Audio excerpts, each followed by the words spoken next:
Mango. No ballot. Nobody came there to in 2005. They declared elections from those places and said that Fonya Singbe had won the elections. Nobody went there. No electoral officer went into those communities, and elections were declared. In 2005, up to date, Fonya Singbe is still president of Togo, taking over from his father and probably grooming his children to come and take over from him.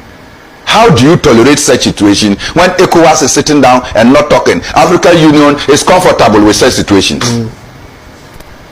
Go to Equatorial Guinea. The president has appointed his son as vice president, to which the son is the higher apparent, is the successor. The African Union is happy about that. You know the son. The son is the one that will go and Jerry or Kelly